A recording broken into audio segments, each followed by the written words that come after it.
அனைவருக்கும் வணக்கம். Welcome to Srivilliputhur Andal Dhanyasri பக்தி சேனல். நாம் நமது சேனலில் ஸ்ரீவில்லிபுத்தூரில் நடைபெறக்கூடிய உற்சவங்கள் வைபவங்கள் எல்லாத்தையும் பார்த்து கொண்டே வருகிறோம்.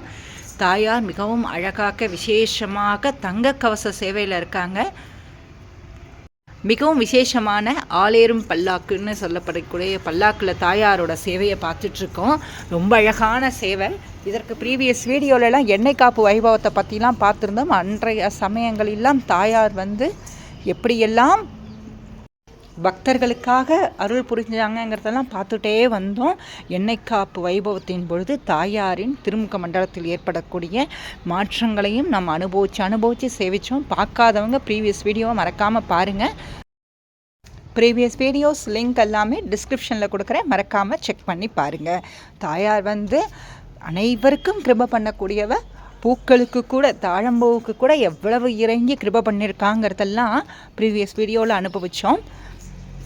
எண்ணெய் காப்பு மண்டபத்தில் தாயாரது திருமுகம் எப்படியெல்லாம் ஜொலிக்கிறதுன்னு இப்போ பார்த்துக்கிட்டே இருக்கோம். ப்ரீவியஸ் வீடியோக்கெலாம் போனீங்கன்னா நல்லா அனுபவிச்சே சேவிக்கலாம். பார்க்காதவங்க மறக்காமல் பாருங்கள். அது மட்டும் இல்லை, தாயார் எதற்காக பக்தையோட திருக்கோலம் போட்டுக்கிறாங்கிறதையும் பார்த்தோம். தாயாரோட உற்சவம் எல்லாமே பெரியாழ்வார் இல்லாமல் நிறைவு பெறாது. அம்மா, அப்பா, பொண்ணு தாயார் தனது வளர்ப்பு தகப்பனாரை அப்படி கொண்டாடுவார் தாயார். ஸ்ரீவில்லிபுத்தூரில் மிகவும் விசேஷமாக ராப்பத்து வைபவம் நடைபெற்று கொண்டிருக்கிறது. ராப்பத்து வைபவ சேவையை தான் பார்த்துட்டு இருக்கீங்க. நம்மாழ்வார், பெரிய பெருமாள், ரங்கமன்னார், ஆண்டாள் எல்லாரும் எழுந்தருளி இருக்காங்க. அனைத்து ஆழ்வார்களும் ஆச்சாரியர்களும் ராப்பத்து சேவையில் எழுந்தருளி இருப்பாங்க.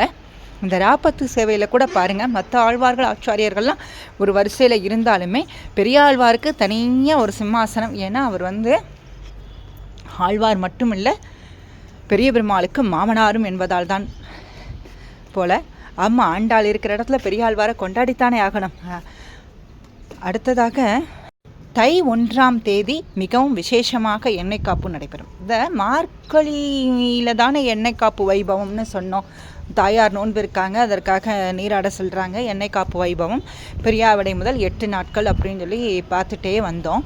தை 1ஆம் தேதி தான் மார்கழியே முடிஞ்சிடுத்தே. அதுக்கப்புறம் எதற்கு தை 1ஆம் தேதி அப்படின்னா, தாயார் மணவாள மாமணிகளுக்காக தை 1ஆம் தேதி இந்த வைபவத்தை தொடர செஞ்சுருக்காங்க, எக்ஸ்டெண்ட் பண்ணியிருக்காங்க. மணவாள மாமணிகளுக்காகத்தான் அன்றைய தினம் மணவாள மாமணிகள் சன்னதிக்கு முன்பு தாயார் எழுந்தருளுவாங்க. மணவாள மாமணிகள் தாயாரை சேவிப்பார். அந்த வைபவம் ரொம்ப விசேஷமாக இருக்கும். அதைத்தான் நீங்கள் பார்த்துட்டே இருக்கீங்க. ஜிஎஸ் சுவாமிகள். அடுத்ததாக பெரிய பெருமாள் பார்வேட்டைக்கு செல்லக்கூடிய வைபவம். ஆமாங்க, ஸ்ரீரங்கத்தில் நம்பெருமாள் பார்வேட்டைக்கு போகிறார். அதே மாதிரி எல்லா ஸ்தலங்களிலும் பெருமாள்லாம் பார்வேட்டைக்கு போகிறாங்க. அதே மாதிரி ஆச்சாரியருக்கெல்லாம் ஆச்சாரியனாக விளங்கக்கூடிய நம்ம பெரிய பெருமாளும் என்ன செய்கிறார், பார்வேட்டைக்கு போயிட்டு வருவார். ரொம்ப அழகாக இருக்கும். பெரிய பெருமாள் அத்தனை அழகாக இருப்பார். அந்த சமயம் பெரிய பெருமாளது முன்பு கணக்கு வாசிக்கும் வைபவம்னு ஒன்று நடைபெறும். அது ரொம்பவே அழகாக இருக்கும். அதைத்தான் இப்போ பார்த்துட்ருக்கோம். வாங்க அந்த அனுபவத்தை சேவிக்கலாம்.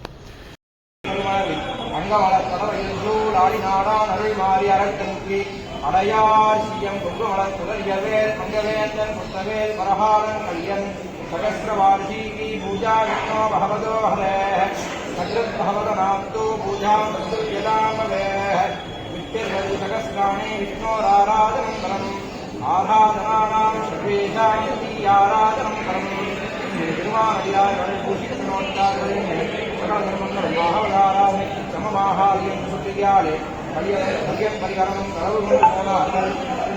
விசத்தனம் அனைத்து கொத்து பரிகரமும் தர்மகர்த்தாவும் சுத்தியாலே கணவரை அழைத்து இந்த வைபவம் பார்க்கறதுக்கு அத்தனை அழகாக இருக்கும். பெரிய பெருமாள் அழகாக அப்படி நின்றுண்டு, ஸ்தல பெருமாள் அவர் தானே, அவர் அத்தனை அழகாக நின்றுட்டு அந்த கணக்கு வாசிக்கிறதுலாம் கணக்கெல்லாம் சரியாக இருக்கிறதா அப்படிங்கிறத குதிரை மேல் அமர்ந்து ராஜாவாக, ஆமாம் அவர் தானே லோகத்துக்கெல்லாம் ராஜா, அப்படி அழகாக உட்கார்ந்துட்டு கேட்குற தோரணையில் அப்படி ஒரு அழகாக இருக்கும். அப்போ பார்க்கணும், பெருமாளை பார்த்துட்டே இருக்கலாம் போல் இருக்கும். நம்ம கண் அந்த பக்கமும் இந்த பக்கமும் அசையாது, அவ்வளோ அழகாக இருப்பார் பெரிய பெருமாள். அடுத்ததாக நிறைய பேர் நம்ம சப்ஸ்கிரைபர்ஸும் கேட்டிருந்தாங்க, மற்றவாளும் கேட்டிருந்தாங்க, மார்கழி மாதம் எல்லா கோவில்களிலுமே தாயாருக்கு வந்து திருக்கல்யாணம் நடைபெறுகிறது. ஆண்டாள் திருக்கல்யாணம்னு ரொம்ப சிறப்பாக நடைபெறுகிறது. ஆனால் ஆண்டாள் கோவிலில் அந்த மாதிரி திருக்கல்யாண வைபவம் கிடையாதா அப்படின்னு கேட்டிருந்தாங்க.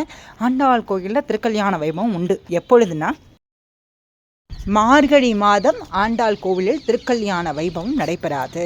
மார்கழி மாதம் தாயார் வந்து என்ன செய்கிறா, நோன்பு தான் நோக்கிறாள்.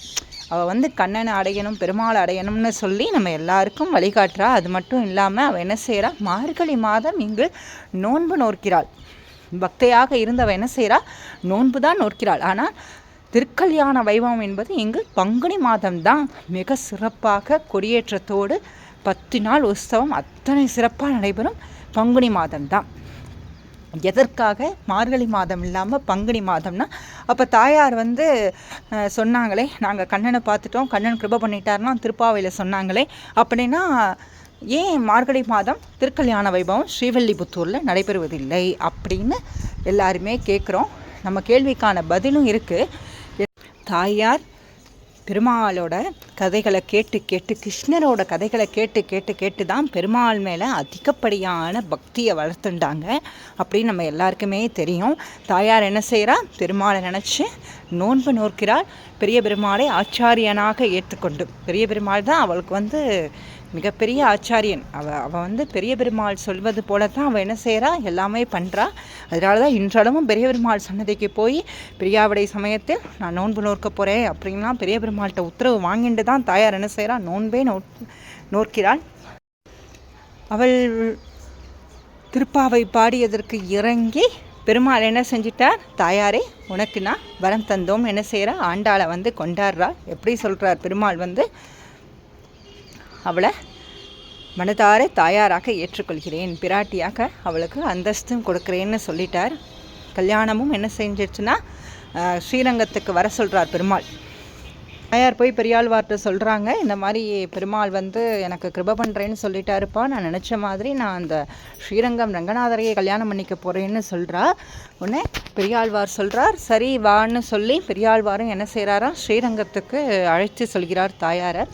நம்ம ஆண்டாள் கோதையை போனால் திடீர்னு தாயார் இருந்த பல்லக்கு எந்த விதமான பாரம், அதாவது உள்ளே வந்து ஒருத்தர் உட்காந்துருக்காங்கங்கிறதுக்கான எந்த விதமான ஒரு இதுவும் இல்லாமல் ஒரு காலியான பல்லக்கு இருந்தால் எப்படி இருக்குமோ அந்த மாதிரி ரொம்ப வெயிட்லெஸ்ஸாக இருந்திருக்கு. பார்த்தா கோதையை காணலை. பெருமாள் சொல்கிறார், அசுரியா நான் வந்து ஆண்டாளை ஆட்கொண்டோம்னு சொல்கிறா. பெரியாழ்வார் வந்து ஒத்துக்கலையாம். இதெல்லாம் வந்து கலியுகம், பெருமாளே நான் வந்து நீர் தான் எல்லாம் தெரிஞ்சவர், நீர் வந்து என் பொண்ணை கல்யாணம் பண்ணிக்கிறேன்னா எனக்கு அத்தனை சந்தோஷம். ஆனால் இந்த மாதிரிலாம் ஏதோ ஒரு மாயாஜாலம் நடந்த மாதிரி நீர் ஆட்கொண்டேன்னா என்னால் அதெல்லாம் ஏற்றுக்க முடியாது. ஏன்னா இது கலியுகம், எப்படினாலும் பேசும், வாய்க்கு வந்தபடிலாம் பேசும். ஆண்டாள்னு ஒருத்தி இருந்தாலாம், அவள் வந்து பெருமாளை கல்யாணம் பண்ணிட்டாலாம், இதெல்லாம் நம்புகிற மாதிரியாக இருக்குன்னு நாளைக்கு என் பொண்ணை எல்லாரும் பேசுவா. தயவுசெய்து அந்த மாதிரி ஏச்சுக்கும் பேச்சுக்கெல்லாம் நீர் இடம் கொடுத்துறாதீர். நீர் வந்து முறைப்படி ஸ்ரீவில்லிபுத்தூர் வந்து தான் ஆண்டாளை நீர் என்ன செய்யணும், கரம் பிடிக்கணும் அப்படின்னு பெரியாழ்வார் ஒரு தகப்பன் ஸ்தானத்திலிருந்து சொல்கிறார். ஆமாங்க, அவருக்கு வந்து என்ன தான் வந்து பிராட்டி வந்து தாயார் வந்து ஸ்ரீதேவி பூமி தேவியோட அம்சம்தான் ஆண்டாளா வந்திருக்காங்கிறது அவரது அறிவுக்கு விளங்கினாலும் மனதளவில் வந்து அவர் வந்து தன்னோட பொண்ணை எப்படி விட்டு கொடுக்க முடியும், நாளைக்கு இந்த உலகம் எப்படினாலும் பேசுமே அப்படிங்கிறதுனால அவருக்கு ஒரு பயம். அவர் வந்து பக்தியை மிஞ்சின அன்பில், அதாவது தாயார் மேலே ஆண்டாள் மேலே அவருக்கு வந்து பொண்ணு மேலே அப்படி ஒரு பாசம், யாரும் தன்னோட பொண்ணை பேசிடக்கூடாது அப்படிங்கிறதுனால. அதுக்கப்புறம் தான் ஸ்ரீரங்கம் ரங்கநாதர் சொல்கிறார், சரி நீர் தான் மாமனார், நீரே சொல்லும் எப்பொழுது வந்து நான் கல்யாணம் பண்ணிக்கணும்னு சொல்லும். நான் அப்போயே வந்து ஸ்ரீவில்லிபுத்தூருக்கு முறைப்படி வந்து ஆண்டாளை கல்யாணம் பண்ணிக்கிறேன் அப்படின்னு சொல்கிறார். அப்பையும் பெரியாழ்வார் சொல்கிறார், நீர் முறைப்படி வரணும், நான் வந்து என் பொண்ணு கோதையை முறைப்படி உமக்கு நான் வந்து என்ன செய்யணும், தாரம் வார்த்து கொடுக்கணும், இதுதான் என் பொண்ணு கோதை, நீர் வந்து என்ன செய்யணும், ஸ்ரீரங்கத்து ரங்கநாதருக்கு நான் கல்யாணம் பண்ணி வைக்கிறேன்னு சொல்லி நான் என்ன செய்யணும், ஊரறிய உலகறிய தான் நான் என் பொண்ணை கல்யாணம் பண்ணி கொடுப்பேன் அப்படின்னு பெரியாழ்வார் ரொம்ப ஸ்ட்ரிக்டாக சொல்லிட்டாராம் பெருமாள்கிட்ட. அதனால தான் பெருமாள் வந்து என்ன செய்கிறாருன்னா, சரி நீரே சொல்லுங்கிறான். பெரியாழ்வார் சொல்கிறார், இல்லை நீரே சொல்லும்பா, நாளைக்கு நீ என்ன சொல்வீர், நான் தானே அந்த தேதிக்கு வர சொன்னேன், நான் அப்போ வந்து நான் பக்தாளுக்கெல்லாம் நான் கிருபை பண்ண போயிட்டேன்னு சொல்லி நீர் எதுவும் சொல்லிடக்கூடாது, நீரே சொல்லும் அப்படிங்கிற மாதிரி பெரியாழ்வார் சொல்கிறாராம். ஸ்ரீரங்கத்து ரங்கநாதர் மாயங்கள்லாம் செய்யக்கூடிய அந்த மாயவன் என்ன சொல்கிறாராம், சரி பங்குனி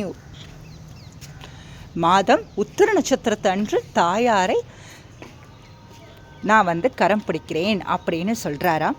நீர் அப்போ என்ன செய்யும், முறைப்படி உமது சுற்றம் சூழல் நம்ம சொல்கிறோம் இல்லையா, சுற்றம் நட்பும் சூழ நீர் என்ன செய்யும், தாயாரை எனக்கு